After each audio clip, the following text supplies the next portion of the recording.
Good morning. Am I audible? Am I visible? Are you facing any technical errors in between? Just yeah.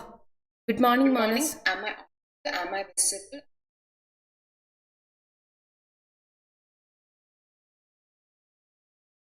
Starting the session right now. I plan like an NCRT compilation.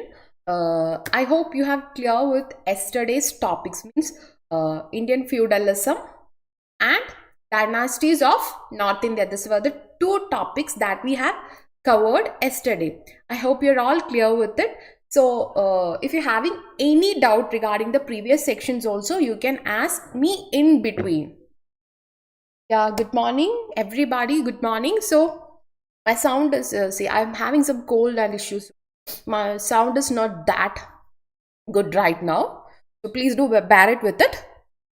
And if you're having any problem or any doubt in between, just ask me. So we'll start the section right now. So welcome back to Let's Crack UPSC CSE English. This is our channel name. So if you have not yet subscribed the channel, please do subscribe it for updates and notification. And welcome back to Unacademy, India's largest online platform where you're able to access. Okay, welcome to the first classes and hope you will be continuing it for tomorrow, day after tomorrow and all. So let's crack UPSC CSE with India's largest learning platform. Alright. About me, I'm Liyamol Biju. I've completed my master's in English. I'm a research scholar. I've experience as a career counselor. I've also completed my Bachelor of Education in English and having more than 3 years of teaching experience. This is a Telegram link where I'll be posting the notes. So simply there is a description box below it. Like I'll show somebody the click like Medieval India, Indian kingdoms and all. So you get the description box below it. So you get it. Details of the channel name. This is a Telegram link, so you can just copy up with it. And also you can follow me on the Unacademy platform, educators channel link. Everything will be here. So you can just subscribe it. So I'm showing it, okay? So that is a better way. Right? It is daily 8 a.m. classes, so it was usually 5 p.m. Now I changed to 8 a.m. But unfortunately, there's some technical errors and also I'll be, if something is there, I'll be just informing you with the Telegram group itself. So you get daily live classes, live tests, and limited access. You can download the Unacademy app. It is really good and well that you get a structured and holistic program. This is like a subscription program, like 1 month, 3 months, 6 months, 12 months, 24 months. 36 months, any of the subscription programs you can get. Good morning. So once you are enrolling into any of our courses, you can access n number of educators. There is no limitation for that. Welcome. Welcome you all. So welcome to the first classes. So many other, I think, new students are joined it. Nice. Nice to meet you all. So this is like a plan. We are also having a separate channel for the optional subscription. So we provide you with n number of optionals. So any notification or any details, you can actually contact me. I'll be clarifying with you. And this is like the user code, that is BIJU. You can use it and get a 10% fees waiver. So any doubt regarding anything regarding your preparation or something, you can personally contact me. No issues. So you can follow me on the Telegram link and you can actually message me in the Telegram itself to the personal link. So I'll be sharing my numbers if you want to talk to me. So no issue. So we'll be starting the classes. Yeah, nice to meet you all. So this is all the things and I will start. So this is about the Unacademy classes which I was conducting, like ancient history through MCQ and Empire. So those who are new to the classes, I usually take current affairs section, CA classes. And I'll be starting it from last topics, like prelims, like 25 questions was directly there from my revision series where I discussed only 150 topics. So 150 topics, 25 topics, you get direct questions is not a bad deal. So you get it. So I'll be taking current affairs classes also. I'll be starting it soon. So I haven't said having health issues. That's a problem. So we'll be starting the today's session. And yeah. So today we are going to deal with South India. Okay. So what you know about South India? Don't worry, I have having enough. I'm providing you with enough notes. Like see, this is notes, but for my convenience and for my things, so I write it because it be easy. We'll be discussing all these relevant points will be discussed here. So what do you know about South India? So yesterday we have discussed mainly three important dynasties, right? Three important dynasties of North India. Now we are going to discuss South India. Fine. So be very careful and be very attentive. That is what I'm telling. So South India, when you are dealing with South India, important rulers like Cholas, Pandyas, Cheras, and we deal also with Pallavas, Chalukya Zada, Western Chalukya, Eastern Chalukyas. So we'll be dealing with the main thing, and these are the most important four kingdoms. Some other regional kingdoms are also there. I have been mentioned it, but these four kingdoms you should not avoid. Okay, that means you should not avoid the rest of the kingdoms, okay? But these four kingdoms, you should be thorough with these four kingdoms because you get repeated questions from these areas like Cholas, Pandyas, Cheras and Pallavas. Have you ever gone through the previous year question papers? If you have not yet started the previous year question papers, I am planning to have a section where we will be discussing all the previous year sections, right?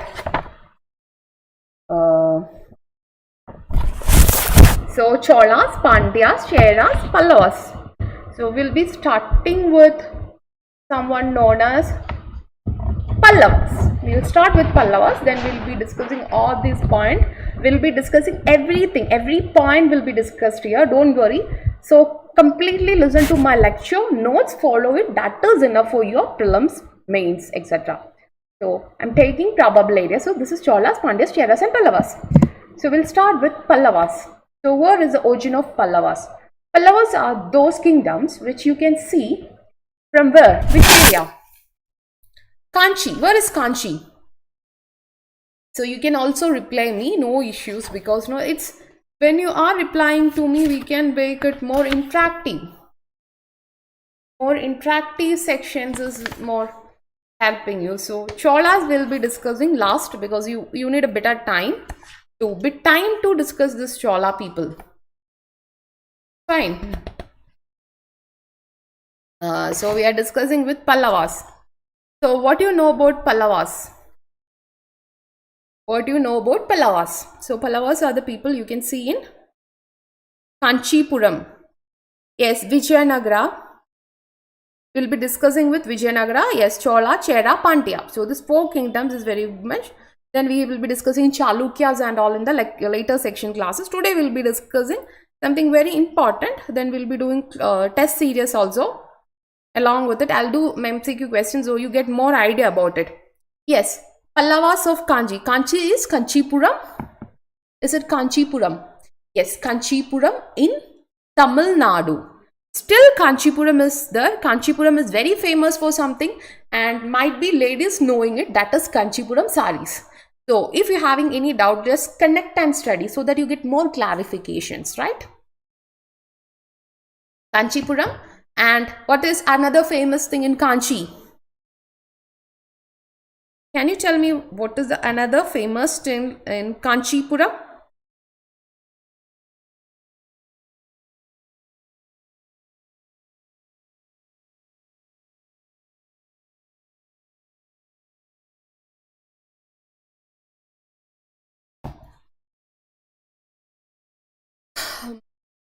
Very famous thing, Kanchi Kamashi Amman. That's a very famous temple in South India. So if you get a chance to visit it, it's very nice, a marvelous beauty of art and architecture. As a UPSC aspirant, you might be getting know about it, no problem. So we'll be discussing of Pallava dynasty. Pallava is of Kanchi dynasty. This is Kanchipuram. The contradiction thing is, the Pallava society formed since mostly people are in South India. So what is the culture will be following? Dravidian culture, right? But Pallavas followed Aryan culture. Pallavas followed which type of culture? Aryan culture. Please make a note on it. This notes will be the some additional points what I'm discussing. Please do make a note on it. So Pallavas,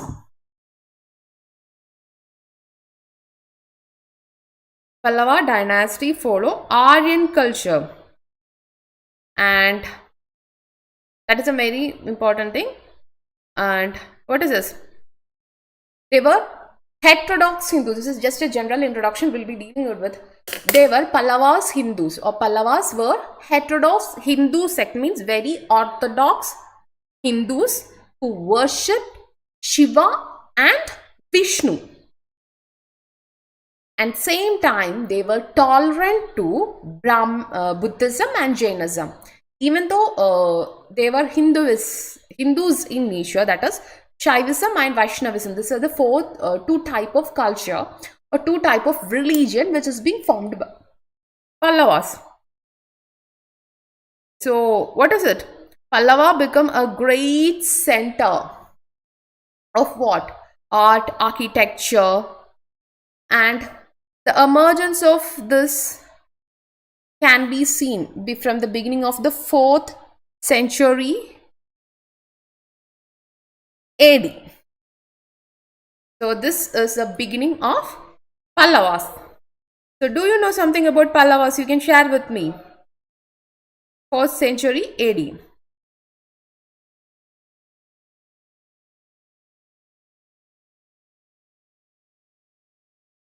Alright. So any doubt? We didn't start this section, so might be don't having any doubt. But we'll be discussing it. Okay. So always remember this Pallavas of Kanchi. We followed Aryan culture, not Dravidian culture. Because no, since it is in South India and it is in Tamil Nadu, there is a probably that you will see it is as what? What type of culture?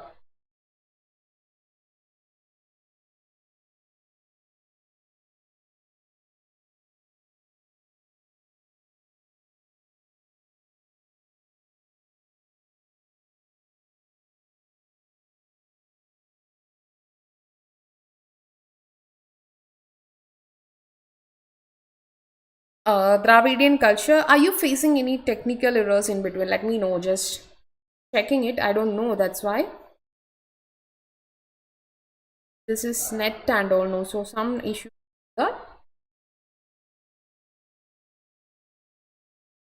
No, yeah, that is a thing. Introduction to Dravidian style.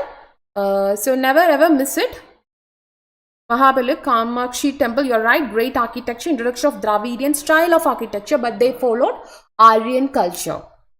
This is a contradiction thing, and that is what we have to so no technical issues and all. No, fine, everything is going fine, right? Yeah. So we'll be discussing of Pallavas. And so what led to the emergence of Pallavas? Have you heard about Shatvahanas? So, Shatvahanas was ruling in the eastern peninsula, that is like Krishna Gundu region, that is especially in South India. And what happened means their destruction or their ruin led to the development of a local tribes. So they started to have local tribes and local tribes. So once this Shatvahana kingdom got disintegrated, that is a word you can use, or ruined, it led to the emergence of local tribes, and who exhalated the name of Ishvakus. This people, that is this Ishvaku people, later known as Pallavas. So Pallava, what is the meaning of Pallava? Creeper. The word meaning of Pallava is creeper.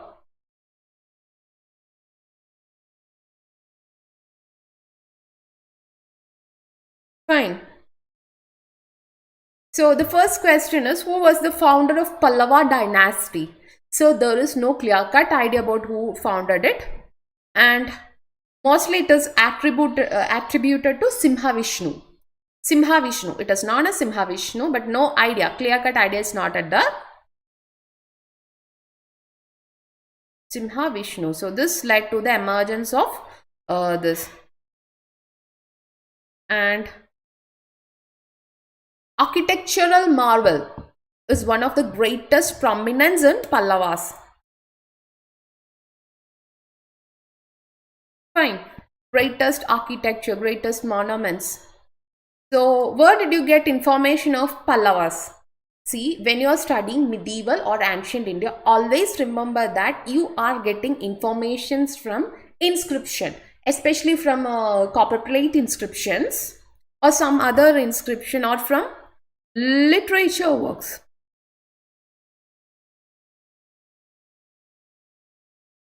From what? Literature works. Okay. So these are the main sources of sources of information. You get here from the copper plate inscription of Nagarjuna Konda and Dhariganda, which belonged to Pallavas. It claimed that it belonged to Pallavas.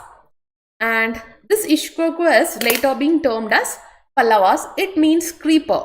It's a Sanskrit word, and it is something. In Tamil, they are known as robbers, synonymous to robber.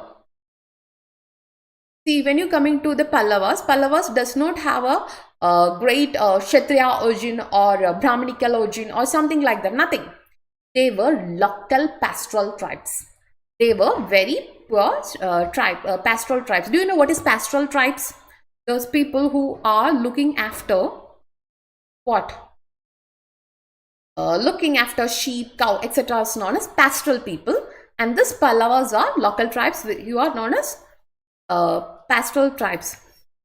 And so basically Tondai Mandalam. Tondia Mandalam. So Tondia Mandalam is the name of the land which is being between them, that is North Pennar and North Velar rivers. So the land of Pallavas is known as Tondia Mandalam. Okay, so it comprises not only Tamil Nadu, some persons of Andhra Pradesh, and its capital was Kanchi, and modern known Kanchipuram. Right.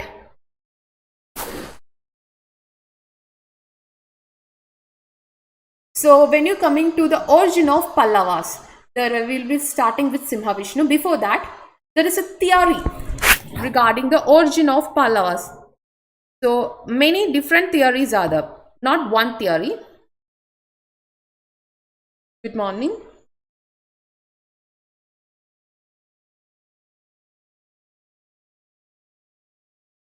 So writing here. So when you coming to the origin of Pallavas,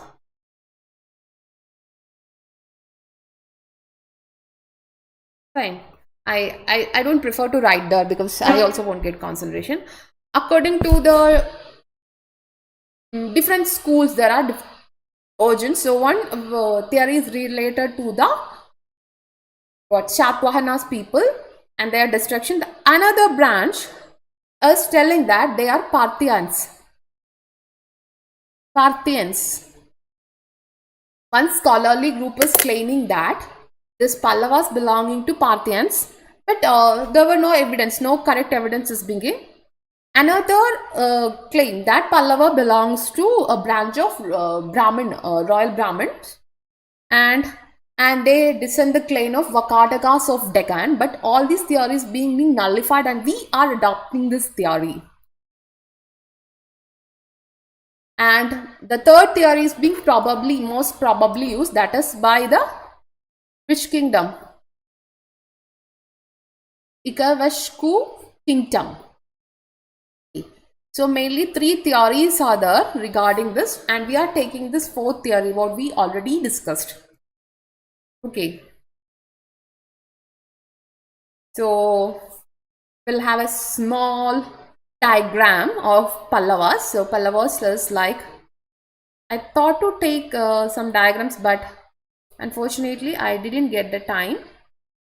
So this is like the kingdom of Pallava. See, let me give you a clue. While you are writing your mains answer and you're writing somebody regarding them, something regarding your this ancient people, if you are having, if you're bad at drawing, please don't do that. And that means you should not be an excellent drawer and all, excellent artist and all. You don't want, they are not checking your artistic thing, but some basics where you are able to understand, yeah, this belongs to them. So you can just do small diagrams to represent their kingdom. So because no, it add marks, and especially we are writing of this southern things, means like kingdoms and all. You are discussing about some kingdoms, like any kingdom. Just draw a very small diagram which represents it. Especially when you come to South India or North India, the kingdom. Yes, this is something like this. This is the kingdoms of Pallavas. So the kingdoms will be like this. Not, you don't want to be an artist to do this and all. Just do a basic diagram. Please do draw it like this much. Okay, this is Pallava dynasty. Here it is Bay of Bengal. So this is a Pallava dynasty. This is Karnataka region, Kerala, and this some parts of Tamil Nadu is also there, not entire parts, and Bay of Bengal. This is a small map of Pallava dynasty. Please do make a note on it and add it when you are writing your main answers. Please do remember it. Fine. This is of Pallava dynasty. So we'll be seeing the kings of Pallavas, right? I always recommend you people to draw something so that it will be very helpful.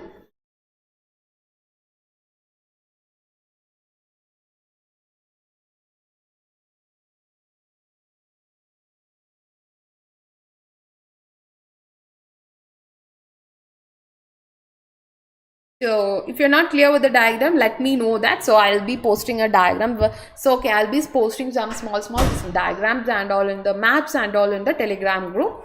Everything you can't complete here, that's why. But maximum will be completing. Means I'll be taking the class completely. Okay. So we are discussing with Pallavas of Kanchi. So we'll be starting with the first king, and he is known as what? It is believed that he is the founder of this Pallava dynasty, not at known. And Simha Vishnu, his period is from 560 to 90. Okay, this is a time AD, which he was not BC, AD. It's a time which Simha Vishnu was being ruling. He is considered as the most important Pallava ruler. And even though Pallavas existed in the South India during the time of Samudragupta, during the invasion of South, they were not so prominent. They were known as tribes, that as we are being concluding. Okay, and it is believed that they had defeated Ishkavasu and become it. He had the credit. He had captured South Indian territories of Cholas. So he captured the South Indian territories of Cholas being captured by him, and he humiliated Ceylon. Ceylon is something related. Ceylon is current day Sri Lanka. So he humiliated the king of Sri Lanka. Simha Vishnu, the time period is from 560 to 90 AD, and he is known as the founder of this dynasty, right? He followed Vaishnavism, and he is known as the title of the Lion of Earth, known as Avani Simha. That does mean Lion of Earth. So he followed Vaishnavism. Fine. He followed Vaishnavism. Simhavishnu followed Vaishnavism. Please do note down. See the notes, whatever I'm providing here, it will be here. Additional points, whatever I'm writing, no, please do write it. Because everything, if I'm writing here, it does not, you don't have any work, right? If that's not happen, that should not happen anyway. And so you have archaeological evidences. And he set up his capital as Kanchi. So this is his Vaishnavism. And this. Now the second most prominent ruler is Mahendravarman I, that is 590s to 630 AD. Not C, don't sing a C, that is AD. So this time begin the fight between Chalukyas of Badami and Pallavas. Pallavas and Chalukyas fought during the time of Mahendravarman. Okay. And unfortunately, he was defeated by Pulikeshin II, and a part of kingdom was occupied. There is a movie in Tamil known as something named Pulikeshin, right? I have seen it glimpse and bits. And he was a writer. He was a good writer. He was a great poet. He was a patron of poet musics and all. So he wrote one of the famous work at that point of time, that is Matta Vilasa Prahasana, and he is very famously known for the construction of temple cave at Mahabalipuram, right? Famous cave temple at Mahabalipuram is dedicated to this Mahendravarman. If you have happened to visit, you can see that Pancharatha and the cave temple over Mahabalipuram, and it is still famous, a tourist destination in Chennai. Correct, now it is nearly in Chennai, that is near to Chennai, not exactly in Chennai, Mahabalipuram, near to Chennai, in Chennai, that's okay. So he wrote the work, he wrote as Matta Vilasa Prahanas Sana. So please do note it. So how you get question from this? Either they give Mahendravarman, work will be given, get match the following questions for your prelims, or have you ever seen the question papers? Which of the following is or are correct regarding the given statements? He wrote Matta Vilasa Prahasana and instructed the construction of, instead of Mahabalipuram, they can give Ellora or something like that. Some other additional means right information of only one or two words will be changed. Okay, that is where you get confusion. So please do thorough with it. Mahendravarman I, South Indian king, Tamil Nadu, Mahabalipuram, Matta Vilasa Prahasana. Fine. This is all about what we required. Now we'll see Mahamalla. Narasimhavarman, he ruled from 630 to 668. He himself adopted the title of this Mahamalla. Why he is known as Mahamalla? Because he repelled the second invasion of Pulikeshin II. Pulikeshin II of Chalukya has attacked Mahendravarman, fine, and occupied some territory of Pallava dynasty.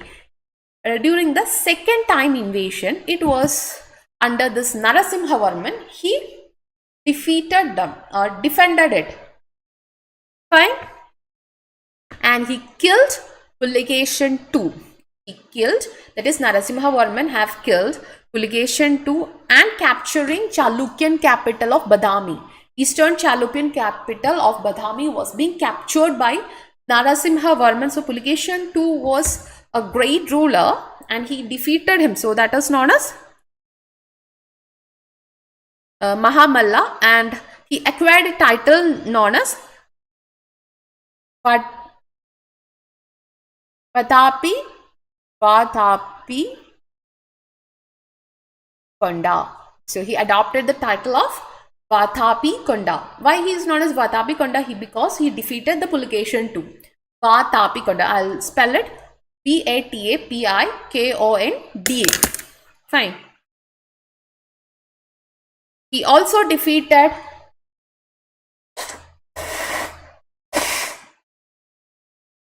excuse me.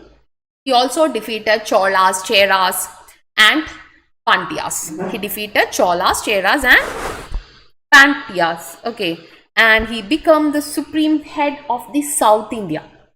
So this is all about Narasimhavarman one or Mahamalla. We have more detail about it. We will be discussing it also. And see, he also had naval expedition. So this, see, have you seen? I have drawn a very bad pic. Okay, this is like Bay of Bengal. So somebody, it is the Ceylon is, that is the current days is Sri Lanka somewhere here. So they were having a naval strength, navy. Their navy, the Pallava dynasty, or those who ruled the Tamil Nadu region, especially the South India, had a good naval basis, right? Either it is in Kerala, Karnataka, or this Tamil Nadu region, that is the Pallava dynasties and all. They had a good naval thing because navy was a good navy because see, it is in near to Bay of Bengal. Of course, they developed it. He sent expeditions to Ceylon. 2 expeditions was being sent to Ceylon, right? And to capture the throne. He also constructed Mamallapuram. See, the cave at Mahabalipuram was constructed by whom? Cave at Mahabalipuram was constructed by Mahendravarman I, whereas the Pancharatha is constructed by Narasimhavarman I. And in his honor, this Mahabalipuram is also known as Mamallapuram. So when you are referring any ancient textbook, don't confuse with Mamallapuram and Mahabalipuram. Mahabalipuram otherwise known as Mamallapuram. Fine, that is about Narasimhavarman I or Mahamalla. Right? So you can also get another thing is Xuanzang visited Xuanzang. So he's a famous Chinese traveler. You might be coming across in many kingdom. Xuanzang visited to Kanchi during his time. Xuanzang visited to Kanchi during his time. That is Narasimhavarman I. See, whatever being additional I'm discussing, like the names and being discussing, most of the things are here itself. Fine, most of the notes are being provided here itself. I've provided with maximum notes. At some points you have to be discussing. I'm right, that is Xuanzang visited Kanchi. Just please make a note on it. I didn't write it. Okay.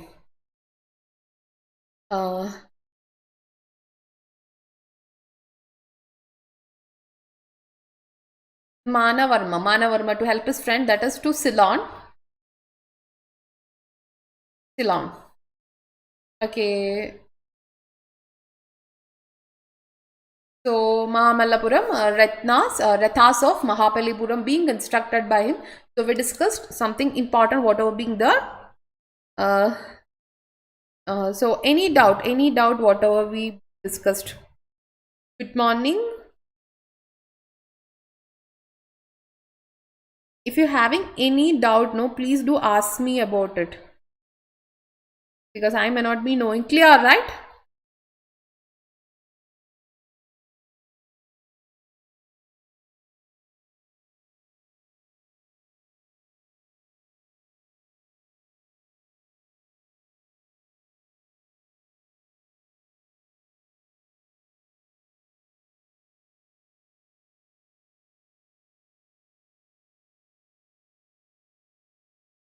Yeah, and I hope you're clear with it. We'll be discussing the next king. I always repeat, since I'm giving note, don't think that everything will be provided in the note. Nothing like that. Okay. So the Mahendravarman has ruled from 668 to 670, and simple, nothing more about him. Chalukya. So the Pallava Chalukya conflict considered, and he died after fighting with the Chalukyas, and that was about him. Then Parameshwaran won. He defeated he had to face many more invasions. and invading forces of Vikramaditya and the Ganges. He built the temple at Kanchi, that is Kanchi Kamashiamman temple is dedicated to Parameshwara Varman, and he succeeded. Okay, even though he has to face many invasions, that what do you mean by invasions? Means many people coming and attacking. So even though they are facing with many invasions, what happened? They were able to throw it down, and he was able to maintain the status quo. Means he won the war. Now we'll be discussing about Narasimhavarman 2. So we already discussed about Narasimhavarman 1. We'll see who is this Narasimhavarman 2. Narasimhavarman 2, that is, he ruled from 700 to 728. His era is era of peace and prosperity. Peace plus prosperity. You can simply say that the era was very calm, very quiet. Peace and prosperity was being going on. So if you're not making any understanding any points, please do let me know, so that I can also help you out too, right? So peace and prosperity is being done. He constructed many temples. He was very good at constructing temple. He constructed Kailasanath temple at Kanchi. So he also had sent embassies to China, and they had a good trade relation. Since you know the, please do imagine this mind map, that is the somewhere near to the Bay of Bengal. Of course, they will be having the thing, and they had flourished it. Narasimhavarman II and Raja, it's also known as Raja Simha, constructed Kailasnath temple dedicated to Odin, and short temple of Mahabalipuram. He also sent ambassador to China. This is all about him. Peace and prosperity plus literature, art and architecture. Very peaceful. Now we'll be seeing Parameshwaran II. He had to face another humiliating. I'll be repeating it. This Parameshwaravarman have to face another humiliating defeat from Chalukya by Vikramaditya II. So Vikramaditya II was the son of this Vikramaditya I, and Vikramaditya II attacked this Pallava dynasty during his, that is Parameshwaravarman II was being attacked. The Pallava capital, that is the Kanchi, was being attacked. And he was being killed by this Chalukyas. Then we come some Nandivarman II. Nandivarman II is otherwise known as Danti or Varman or something. Nandivarman II. Nandivarman III is the. So during this time, during the time of Nandivarman II, this Vikramaditya II, that is the Vikramaditya II, had another expedition. During the time of Nandivarman II, the King Vikramaditya II of Chalukyas again invaded and captured the Pallavas during his region. And what else? He considered them, and he tried to but unfortunately this Nandivarman had a suicidal, the word you can use is suicidal Chalukya Pallava conflict, because the Pallavas, the Chalukyas were very strength, and they didn't destroy the Kanchi, and they just withdrew from it. And what happened means Nandivarman again strengthened his army, and he fight against with this Chalukya dynasty. Did you get an idea? I'll be repeating it. That is Chalukya. During the time of Nandivarman II, the Vikramaditya II of Chalukya dynasty attacked it, the Pallava dynasty. Okay, what happened means the war was so good, going well. Without destroying this Kanji, left. This Vikramaditya too left Nandivarman and left away. So Nandivarman was sitting very upset. He was very upset, totally upset, because it was like a humiliating thing. And he strengthened his army, attacked Chalukya dynasty, which what happened? And he defeated the Chalukya ally, but unfortunately he have to face the defeat from Pandyas. He have to face the defeat from Pandyas. After this defeat, he concentrated on more domestic matters, and we are sitting on this. And many temples were renovated during the time of Nandivarman.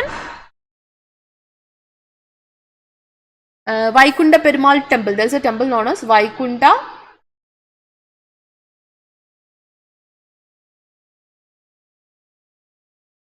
Shall I repeat it? I'll repeat it. Please do note it. Vaikunta Perumal temple was being reconstructed. Once more, I will be discussing. Means I'll be just dictating. Please do write it. If you have noted, write Nandivarman 2. Okay. The Vikramaditya II of Chalukya dynasty. Vikramaditya II of Chalukya dynasty has attacked Nandivarman, and he was in the verge of defeat without destroying the Kanchi. Vikramaditya II withdrew the war and he left. Nandivarman strengthened his army and attacked the Chalukya and defeated the Chalukya ally. But unfortunately, he was defeated by Pandyas, Chalukya ally. Chalukya had allied with Pandya, so he was defeated by Pandya. Once he was defeated by the Pandyas, he gave concentration. He concentrated much on the domestic matters.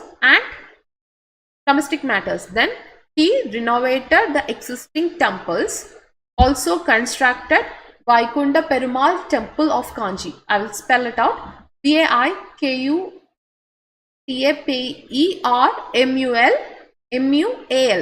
Vaikunta Perumal Temple of Kanchi. Then the successors include Nandivarman II. He managed to defeat the Pandyas. Then Aparijita, and he is known as the last king. And he was defeated by this Chola kingdom. And what happened? No, when Aparijita was defeated by this Chola kingdom, what he does is he had dragged his body. Fine, he has dragged his body towards things. So you can see this is the end of this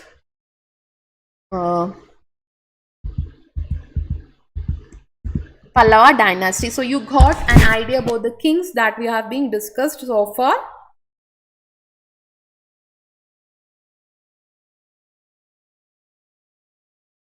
Done. So any doubt?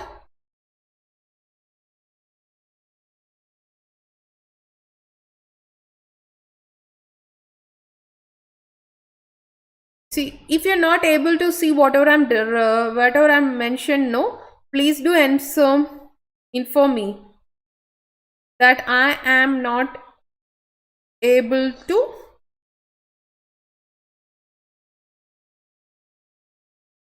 see it, something that, so I can elaborate the screen. Are you able to see in the screen?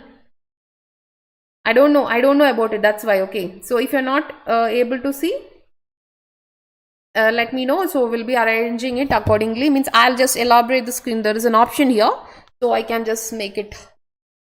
So this is all about the Pallava dynasty. Be careful. Now we are going to discuss the administration of Pallavas.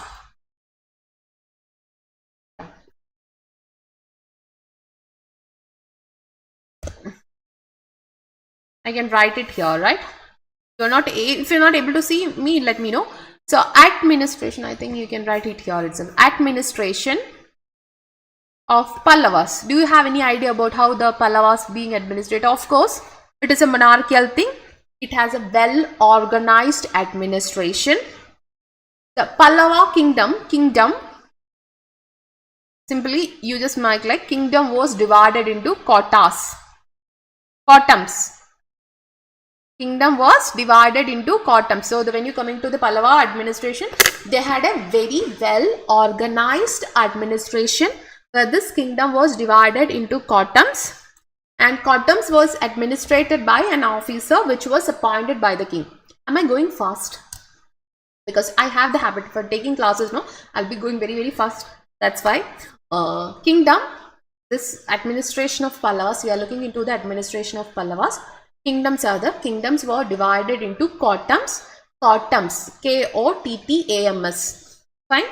This kingdoms was divided into kingdoms. Kingdoms was administered by an officer in charge which is appointed by king. So automatically it is a monarchical system where central of the administration is king. So he is considered, the king is considered as the man of justice. He is like a god. He is treated as a god. This Pallavas had a well-trained army. Well-trained army and navy. They also gave lands. Land granting system was existed during the Pallavas. Brahmadaya. What is this Brahmadaya? We had a detailed explanation of this. Brahmadaya means land given to whom? 3 grand lands were being given to whom the land is being given? To Brahmins. So this land grant system was existed during the Pallavas. They developed irrigation tanks. They were good administrators. Okay, they developed, well, irrigation tanks was being developed. They developed irrigation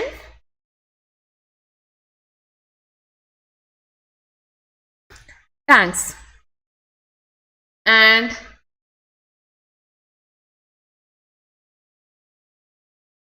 so there is a famous example is like Mahendra Dravi. You can still see the remnants of it. Mahendra Dravi. This is a very famous irrigation tank. You still can see this. It was digged during the time of Mahendra Varman I. Mahendra Vadi. That is enough. They had a, also you can get a detailed information of the tax system which is being existed over the. So were you charged? They charged from taxes were being collected from the lands. The agricultural were being promoted. So 2 lands were being exempted from taxing. That is Brahmadaya, and the other one is Devadan. Devadan is a bhumi which is being, means the land which is being given to the goddess known as Devadan. Devadhana. Devadana and Brahmadaya, except these 2 lands, no tax collected.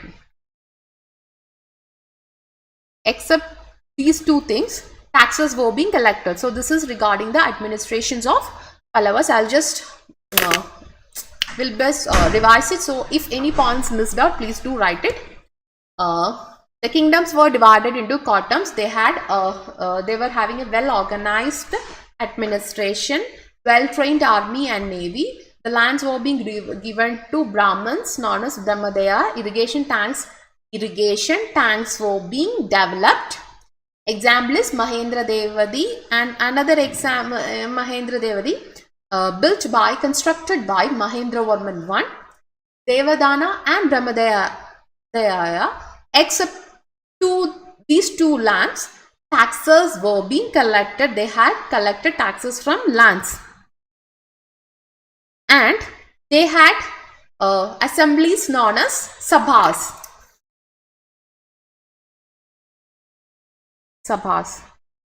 Their assemblies is known as sabha.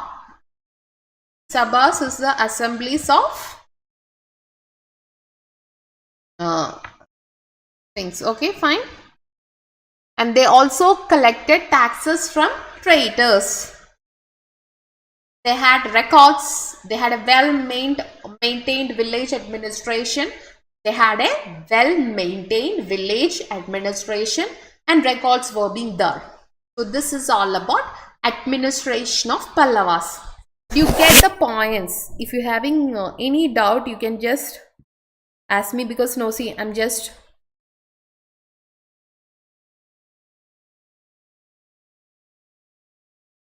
Yes, you get it.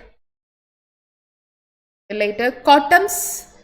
This is not Kotalams, Kotams. Okay, Kottams. What do you mean by this Kotams?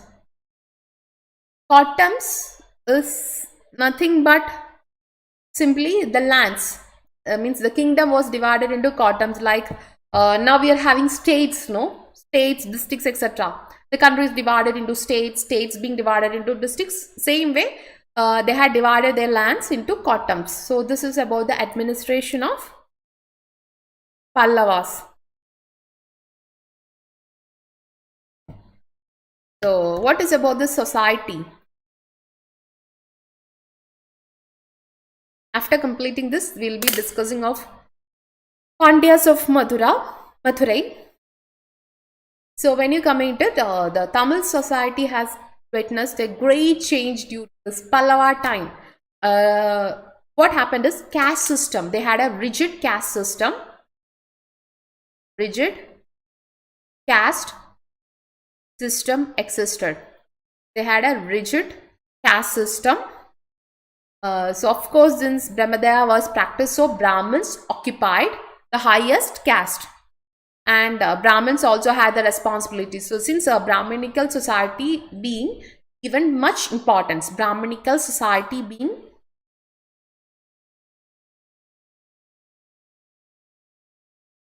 when you're getting more importance to the Brahminical society, what happened? Usually, they involved in administration, they were given the responsibility to administrate, manage the lands. Nayanmas. What is this? Shaiva Nayanmas means those who are following the Vishnu culture is known as Nayanmas. No, Shiva culture is known as Nayanmas. So they were Shiva Nayanmas and Vaishnava Alvas. Alvas and Nayanmas were there. That is Nayanmas. Those who are following Shiva. Shiva and his cult is known as Nayanmar, and Alvas who followed Vaishnavism. So this is all about it. And they had composed many hymns. The construction of temples by Pallavas paved the way to spread two religions like Shaivism and Bhaktism. They also derived and developed Tamil language. They never constructed or the structure the poems in Sanskrit or something. They developed the regional language Tamil.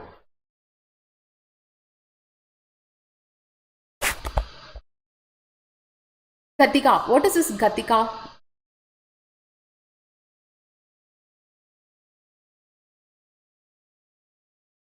So Gatika is like an institution where all the people from the entire country, like even from the people from Ceylon, was there being, and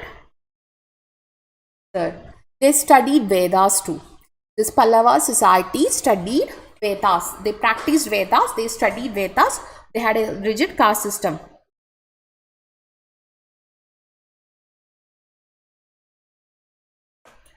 So this is all about it. So when you coming to the religion, what is the religion of this Pallava society? Beginning of the class itself, I mentioned they were Orthodox Brahminical society.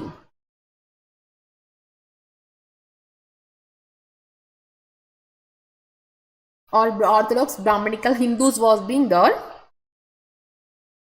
So most of them were followed Shaivism, and some of them follow Vaishnavism, and they also tolerated Buddhism and Jainism. So they didn't kill the people and all, they tolerated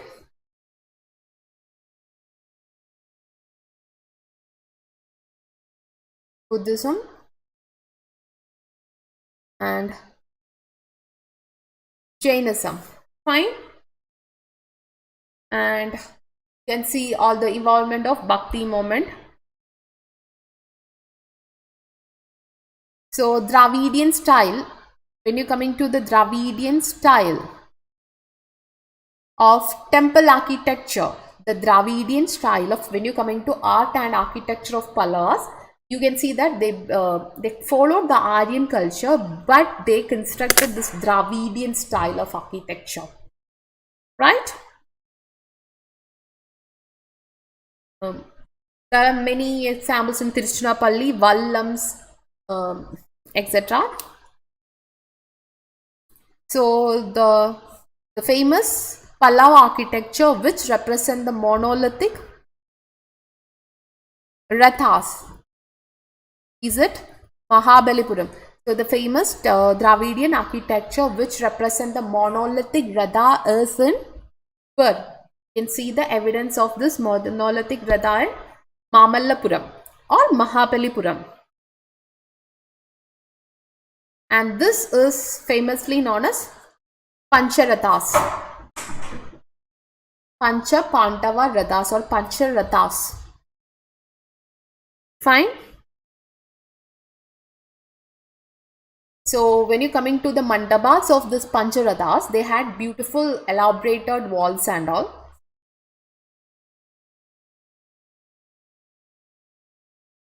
Architecture. Beginning of Dravidian style. Beginning of Dravidian style. We basically wanted to write about this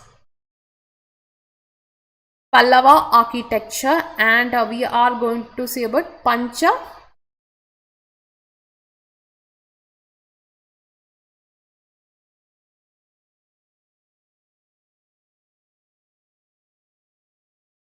Pandava Rathas of Mahabalipuram. Who constructed it?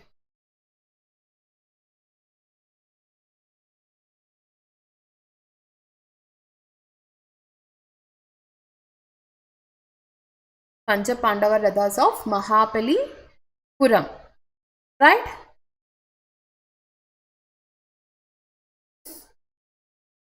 Who constructed this? Narasimhavarman I. Pancha Pandava Rathas of Narasimhavarman I is very quite famous, and it is a monolithic structure. Monolithic structure means at a single rock they had constructed it.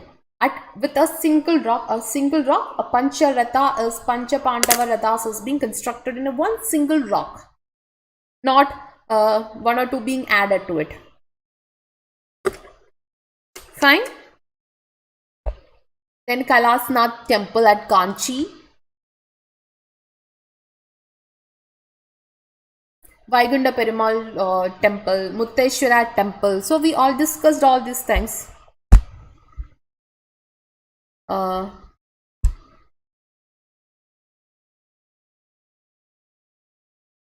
So you can see some type of evidence of fresco painting. Evidence of fresco painting can be seen, and the famous fresco painting is known as Penance of Arjuna. Penance of Arjuna is a famous fresco painting. This belongs to Pallava architecture. Fresco painting belongs to Pallava architecture. Penance of Arjuna belongs to the Pallava architecture. Fine. This is a fresco painting in stone. This is something very important. Penance of Arjuna. This is belongs to Dravidian style, and it belongs to not Dravidian style. It belongs to fresco stone painting of Pallava time. This is it. So Ananda Medur inscription.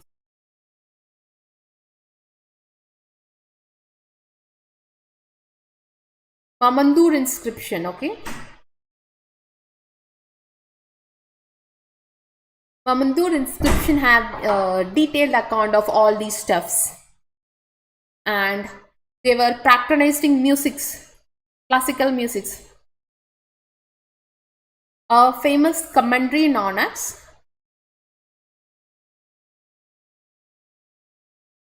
a famous commentary known as Dakshina Chitra. The famous commentary known as Dakshina Chitra. Okay?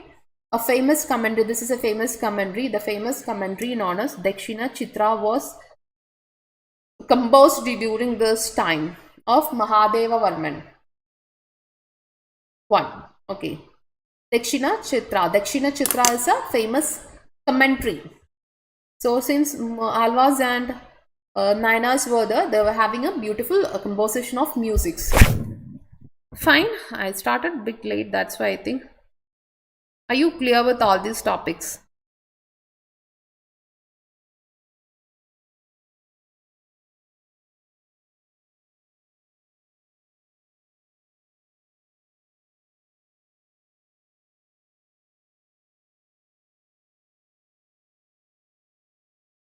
Fine, I'm just checking whether everything is being going on.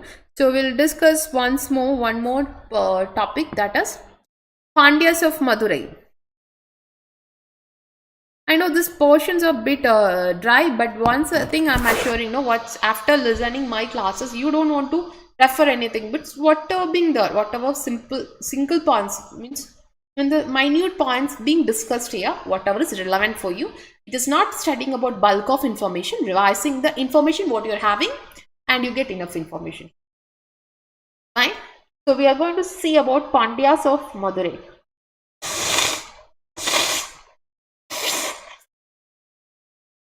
From next week onwards, I try to change my class timing like 7 and all 7 to 9, 2 hours means 7 to 8:30, 8:30, 8:40, not more than that. I'll be putting it in early time so that you'll be also free at much class enthusiastically. So we are going to discuss about Pandyas of Madurai. So what do you know about Pandyas of Madurai?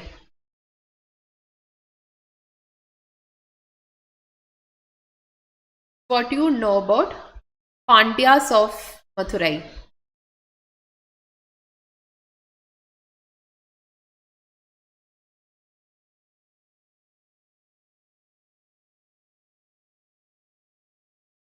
Now we are going to discuss about Pandyas of Madurai. See, you won't get an information because this is like various sources I have been referred and taking the information. So I'm taking, basically I plan to take this NCERT composition, but I'm taking all the stuffs. So Pandyas of Madurai. Kadungon, that is 760 to 790 AD. So when you're coming to Pandyas, Pandyas are the people ruled in South India, especially in the state of Tamil Nadu, and it was one of the major kingdoms in ancient Tamil Nadu. Another two is Cholas and Cheras. We'll be discussing about it. So you get more you come to know more about Pandyas from literary sources.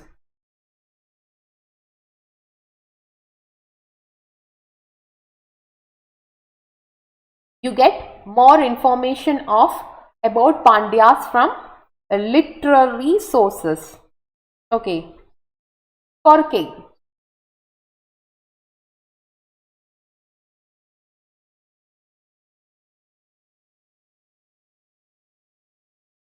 The kingdom of Pandyas is Korke. The head was Korkes. Okay. It is a southernmost seaport in the tip of Indian peninsula. Korkai, a seaport, was Pandya's capital was Korkai, a seaport. Later it was moved to Kundul, that is Madurai. So beginning of Pandyas. So Pandyas of Madurai, as if they are known as. In the beginning, they were there at the beginning of their establishment of the kingdom. Korkai, a seaport, a southernmost seaport in Indian peninsula, was their kingdom. Later it was being transformed to Madurai. And the older name of Madurai is Kudal. The older name of Madurai is Kudal. So, get information from Kudal. So, you also get many archaeological evidences. So, This is the later Pandyas lost their importance after they have been lost from defeat to the Kalabhadras, and they came back to power by 6th century AD. They lost their importance.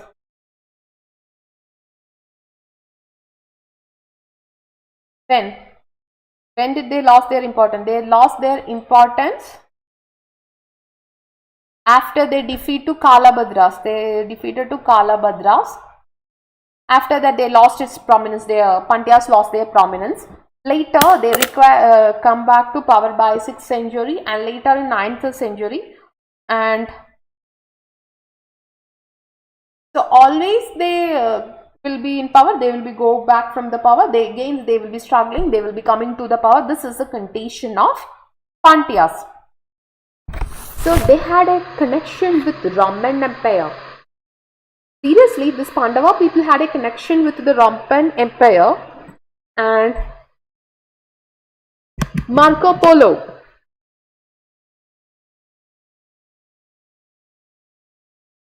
So Marco Polo has made information. So Marco Polo has referred, give reference about him.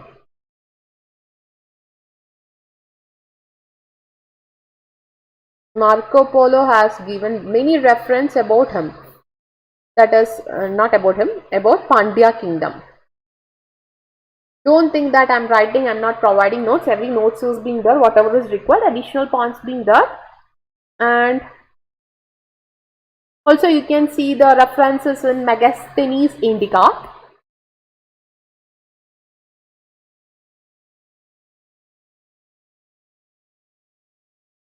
You can see the reference about this Pandya kingdom in reference being there. I told you the literature is the primary source. You get information about this Pandyas.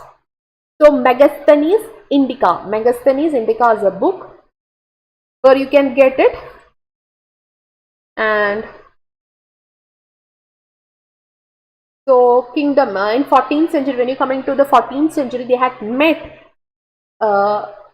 its end after the greater Islamic invasion. So we'll be seeing, we have seen some part of Islamic invasion, we'll be seeing it later. And later they become the part of Vijayanagara Empire. Later these people become the Pandyas, subsequently become the part of the Vijayanagara Empire. Fine. So what is the meaning of the word Pandya? Pandya means, what do you know, what do you mean by the meaning of the word Pandya? Bull in Tamil. And they are considered the symbol of masculinity, strength and valor by Tamil. So when you come into bull, you all know that there is Jallikattu. Jallikattu in Tamil Nadu, right?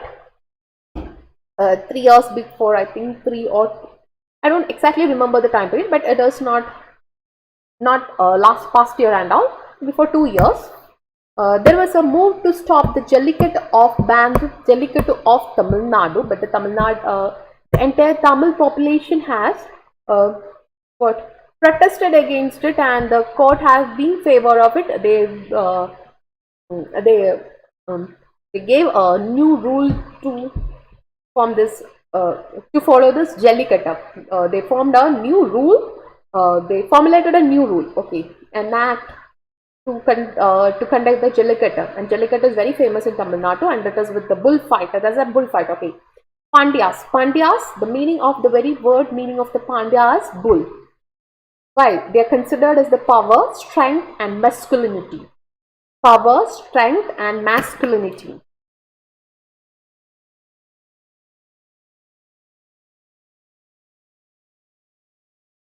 Fine. So this is about the Pandyas of Mathurai. Fine.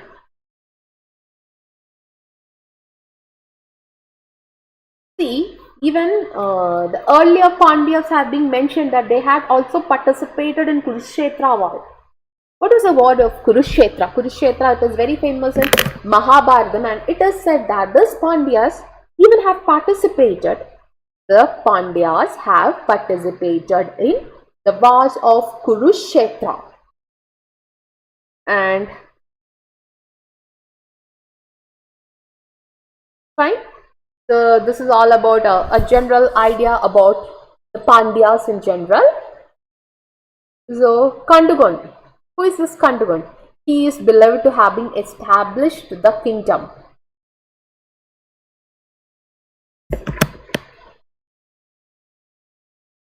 And he established it by defeating the Kalabhadras. Kandugon, so we don't know much about it, but from the 6th century AD we are having a clear evidence of it, what has been happening. Okay, so by defeating the Kalabhadras, defeated Kalabhadras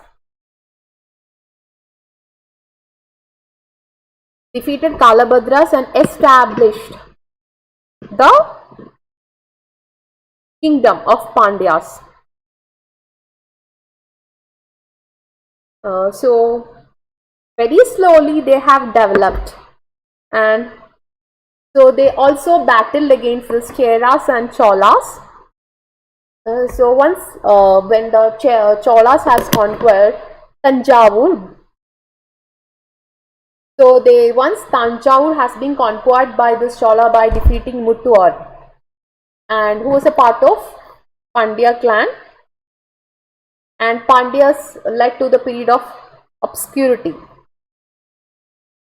And Parankata, one Chola king has completely, Parankata one, a Chola king, so we are just discussing it, okay, I'll be explaining it once more, don't worry about it. You might not be getting, so you know that Kandugun has defeated this Kalabhadras in the 6th century AD and led the foundation of this Pandya dynasty, or from him we are coming to know about the Pandya dynasty. The Pandya dynasty has existed in previously also, but we don't have much information about them. So we start from Kandugan, and Kandugan always fighted with this Cheras and Cholas. Fighted with Cheras and Cholas. So the Kandugan, they had fighted with Cheras and Cholas, and the destroyed, and this later they were a part of this Cholas conquered Tanjavur by defeating this Muttiyanar, and they were a part of this Pandya clan. So always they had a fight with Cheras and Cholas. That's what you want to know right now. So Pandyas, what is the specialty of Pandyas? Even though they are defeated, frequently they are defeated, but frequently they rise again and they fight.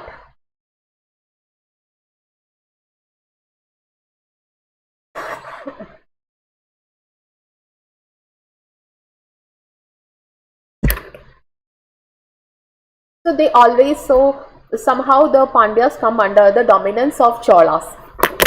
Pandyas failed with this Cholas and come under the dominance of Cholas, but Pandyas come under the dominance of Cholas. Okay, but they always try to be free from that. They always have allied with Cheras, or they will be having alliance with the king of Ceylon. They had a great great cultural exchange, or great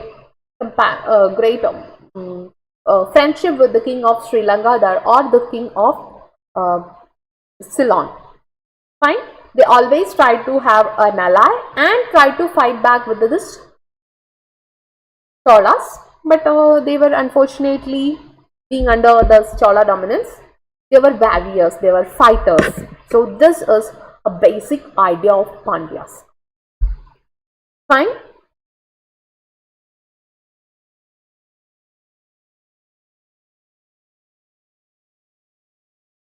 So when you come into Pandyas, no, so Aditya Karikala, the son of Parantaka Chola too. So the Parantaka Chola too fighted with this Aditya Karikala of Pandya, and Aditya Karikala was being defeated, and despite they got assistance from the Sinhalese forces of Mahinda. So they always, as I told you earlier, these people had always friendship with the Sri Lankan people. So the Pandyas always had a good friendship, a good relation with the Sri Lankan people. So they took the assistance of Sri Lankan people and fighted against the Cholas. But unfortunately, they lost the war and they had to be refugees in the land of Ceylon.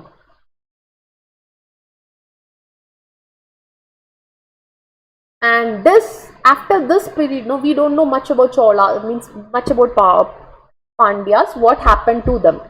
So the great defeat has been defeated by the Chola, that is like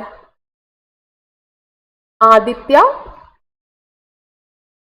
Karikala. He is the son of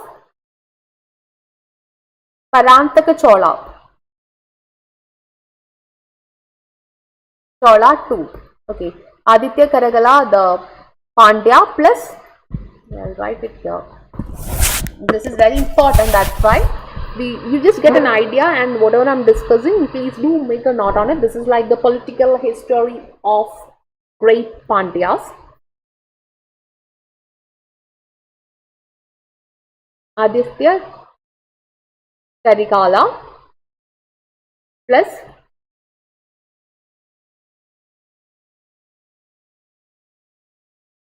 that is Aditya Karikala plus Parantaka Chola fought against each other. Aditya Karikala, he seeked the help of Mahinda fort. Unfortunately, they lost the battle and they had to be refugees in the land of Sinhala, that is in Sri Lanka. Refugee in Sri Lanka, the current day Sri Lanka. But after that, no, we don't know about it. You might have seen a movie known as this Ayirathil Oruvan. Some historical references regarding this Pandya, Cholas, Cheras, you can see from that movie. That is Ayirathil Oruvan, is a Tamil movie, and the actor was Karthik. It is a nice, it's really a nice movie. It shows some historical references, what happened to Pandyas, many things. But this is a condition of Pandyas and we don't know much about them, even though it is history mixed with fiction. It's a nice movie. So many things you get it. And you know that from 1020 AD, this Chola people was being ruling over there, and they continued till 13th century.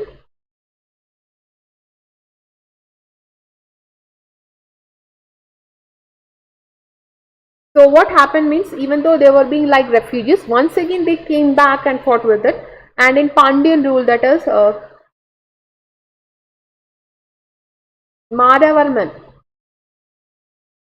Sundara Pandyan, we'll be seeing all this. Maravarman Sundara Pandyan of the 13th century, he tried to come back and he fought against it, and he had many expansion of Pandya kingdom. So there's commonly this Pandyans took the title of Ellarku Nayanar. They took the title of Ellarku Nayanar, meaning the Lord of all.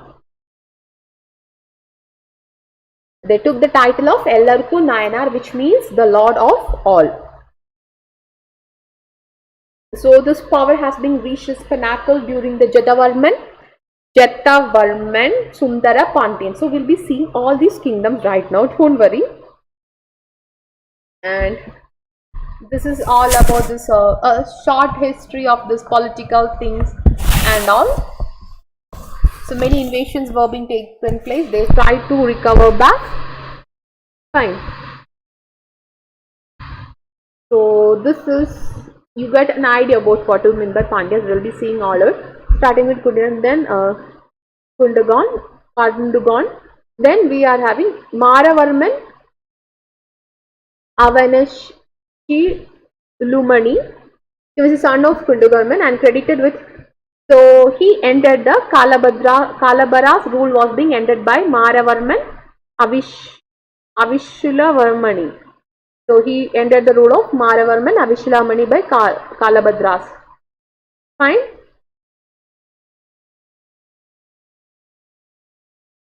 So Kalabharas or Kalabhadras, whatever being known as, they were always like a threat to the Pallavas under the Tamil land. And they also given this Maravarman Avishnulamani, that was his name, Avishnulamani, okay fine.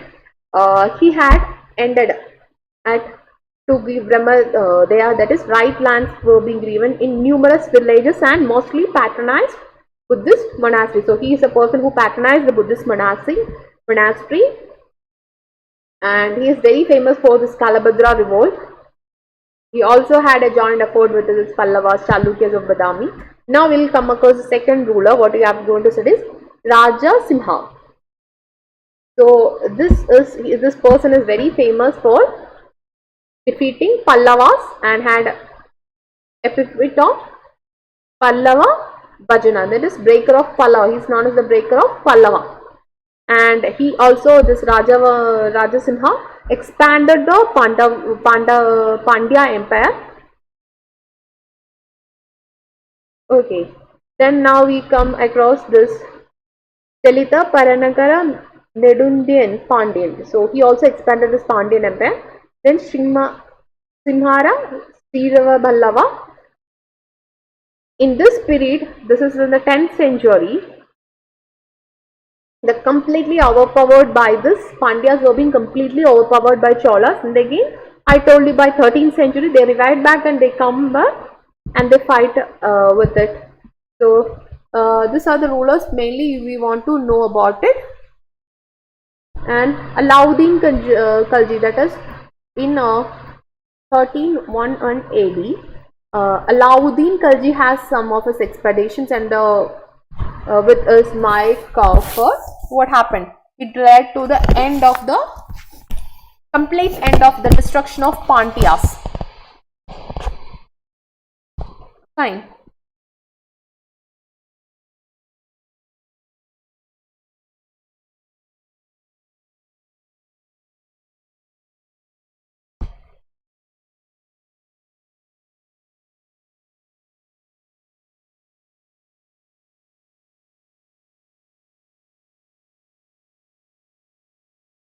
I think I'm taking for 1 hour 22 minutes off.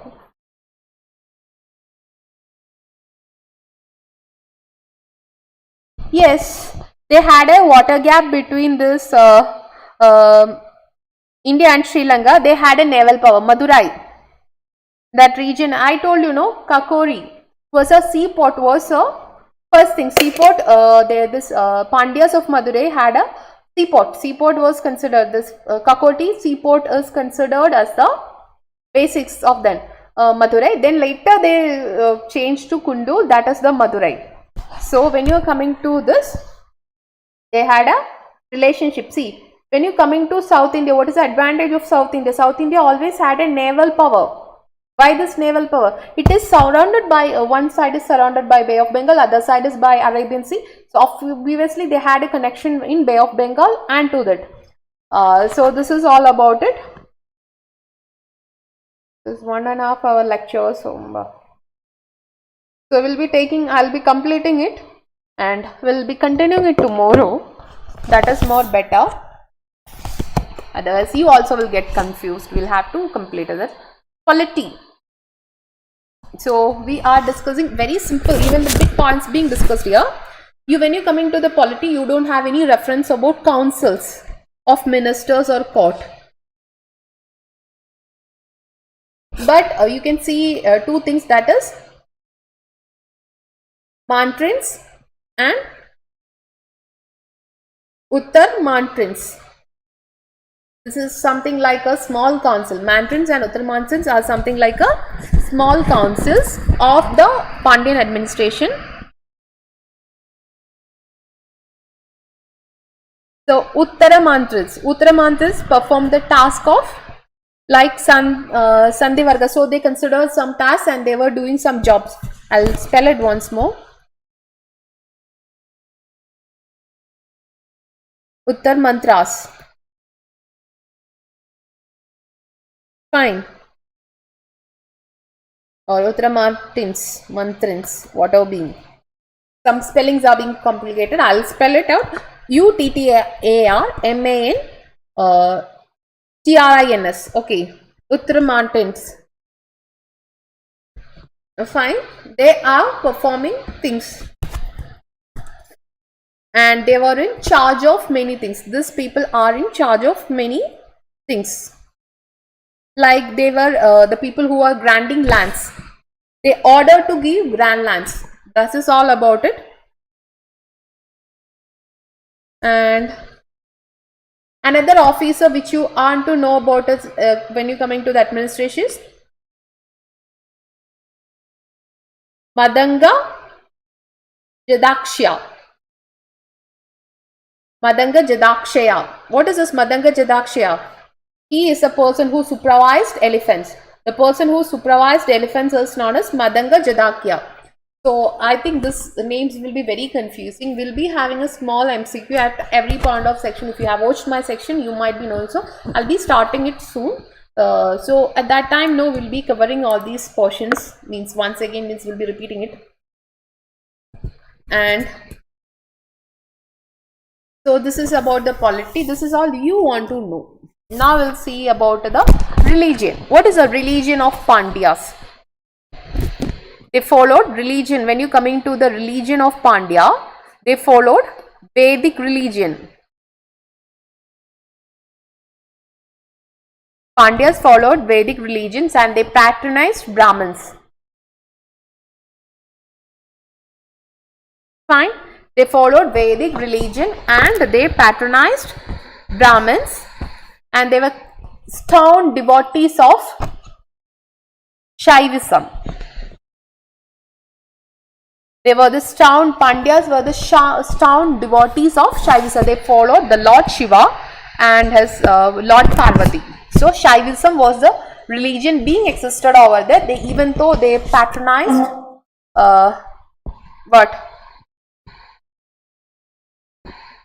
Buddhism and things, they patronized Brahmanism and they were giving much importance to Brahmins. Fine, this is all about it. Religion. Simple, this 2 sentences enough.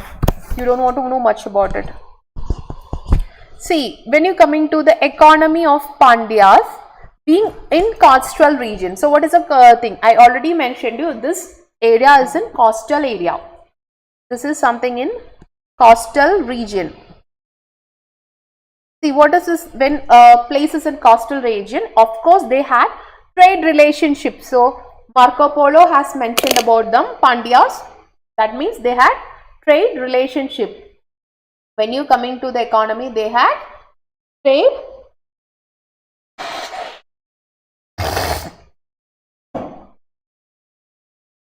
When you coming to the economy, they have trade relationship. And they also had controlled over fisheries and related activities in the region was being very prominent. They had pearl trade. This Pandyan people had pearl trade.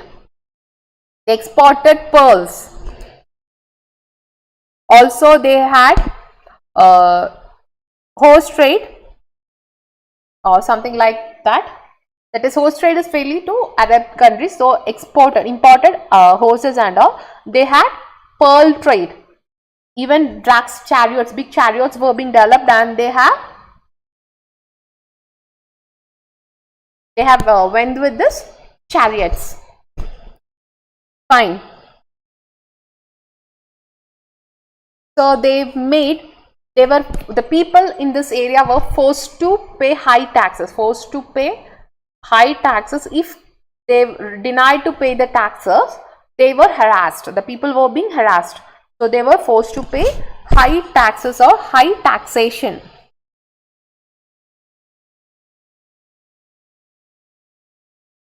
High taxation is its specialities. So shopkeepers also wanted to pay high taxes. Fine. So this is all about the economy of this Pandyan kingdoms. Now comes literature.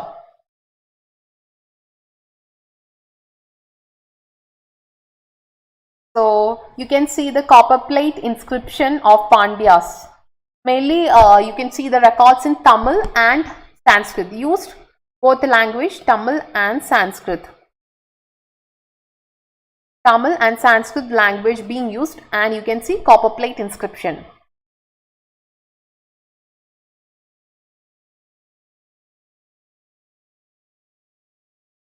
So you can see much more copper plate inscription during this time, that is Tamil and Sanskrit. It is being written. Okay.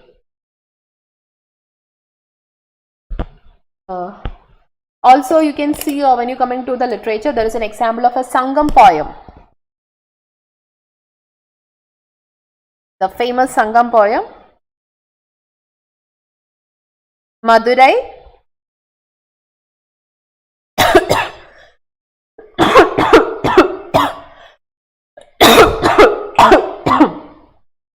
The famous Sangam poem, Madurai Kanchi.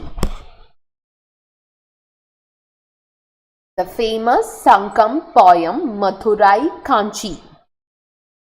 Fine. Written by Mankudi Maruthanar. The famous poem Madurai Kanchi was written by Mankudi Maruthanar. Okay, describes the details of what Madurai, and also you can get the trade relationship also being discussed. Fine. So this is the one of the main important literature work, that is Madurai Kanchi by Madurai Kunde Maruthanar. Fine. So when you coming to the art and architecture of the dynasty, rock temple, art plus architecture, you can see rocket structural temples. So you can, what are the main prominence of the temple is, you can see Vimana, Mantapa and Shikara.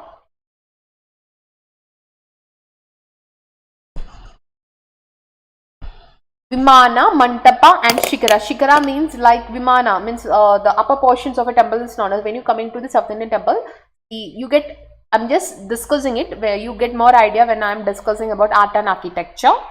Vimana, like this is like Shikara. The top of the temple you will be having some carvings like this, small carvings. This is known as Shikara. Mantapa, what is Mantapa? If you go visit the temple, you will be seeing a small Mantapa, like this is a temple, you will be entering to it, you will be seeing Mantapas, and people will be sitting and discussing things you get through the temples. You especially visit the temples of South India, you get it. And also in Shiva temples, you can see a Nandi. The reference of a Nandi can be seen in a Shiva temple, like Gopuram Sadar. It also have a rectangular entrance. It have rectangular entrance.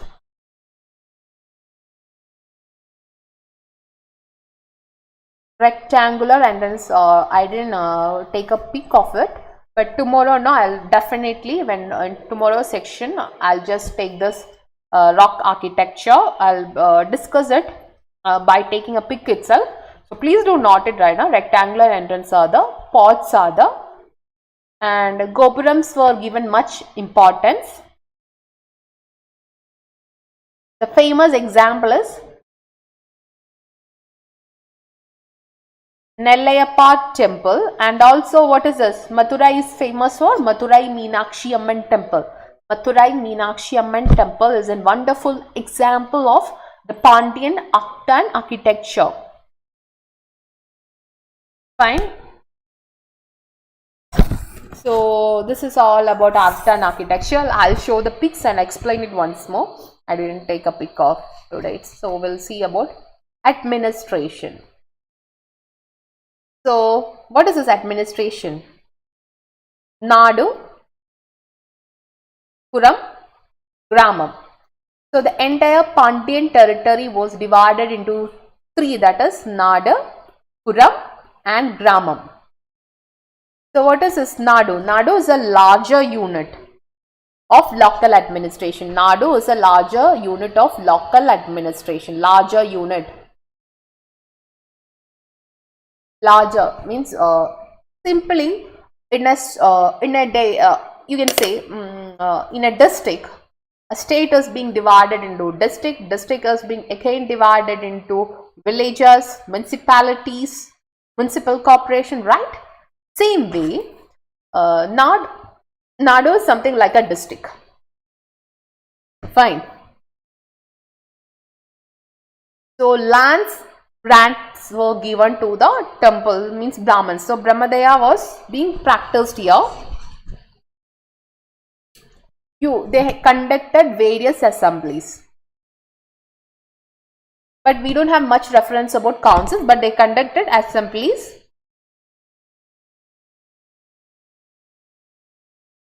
So a person known as Ivai Mudal.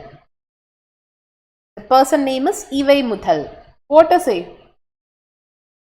So he is known as the keeper of original orders. So all the orders being provided by the kings are being kept very safe, and all the orders, all the Pandyan orders, all the things being kept by this person known as Ivai Mudal. Maybe for a reference.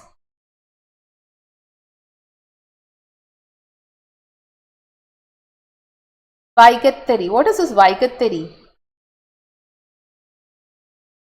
Is a person of keeping the royal register. So the royal register is being maintained by Vaikattari. Vaikakketri. Fine. So this is like all the orders of being kept there. So this is all about it. So when you come into the Pandavas, what is the assessment you get from Pandavas? The very simple assessment is Pandavas are the rulers, have much enthusiastically worked for the development of the South India. They patronized the South India. They helped the South Indian people to be in a good form and things. So this is all about the Pandyan administrations or things. So we left only two things we have discussed so far. Two things, that is, what are the two things being discussed? Pallavas of Kanchi. I have given a detailed account of what is Pallavas, what are their administration, their religion, everything being, these small units, small points being discussed. I'll try to give you notes, but I think whatever being discussed in the classes was being enough. I think I was not in much speed also to discuss, right? Very small point being discussed. So any points or anything you are not being understanding, you can ask me tomorrow or day after tomorrow, or you can message me in the Telegram. Definitely I'll reply you back. Okay, as I see the things in the Telegram, I'm a person who reply you back, and even you can call me in the Telegram if you have been having any doubt regarding any portions. Just me. If you are not getting the points, no, please don't type it. Instead of Nano, you can send me voice message in the Telegram, right? You can send me. I'll be discussing. I'll be replying you. Don't worry. So we discussed a detailed account on Pallavas of Kanchi, and we discussed Pandyas of Madurai. So only two South Indian kingdoms we will be discussing: Kadambas of Banavasi, Western Gengas, Cholas, Cheras, Chalukyas, etc. is being remaining. So we'll continue the section. I think we'll continue the section tomorrow. This is like 1 hour 40 minutes something. So this is a much big session. So you can follow me on the Telegram group where you get the notes and all. I'll be sending it. So thank you. We'll wind up today's section. 1 hour 40 minutes is more than enough. Yeah, I can take it, but it will be very boring. Me myself I'm telling you. I'm telling you because so any doubt you can having, you can ask me, no issues. Okay. So see, it is not about giving you every single points, whatever being important, the king's names and being discussed here. And I planned of NCERT section. So this is not in addition to NCERT. Also, I'm taking you many sections, many points being discussed. So I hope you're clear with it. So more than this, no, I'm also not able to take. I take 3 hours classes and all. If you have visited my previous section, so any doubt regarding anything, you can ask me. I'm assuring you, once you are attending my class,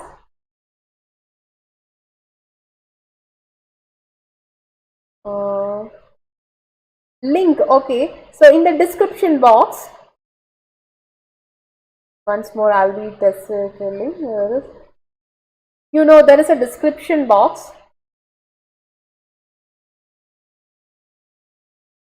Fine, once more. So Medieval India, just click over there. So this is a description.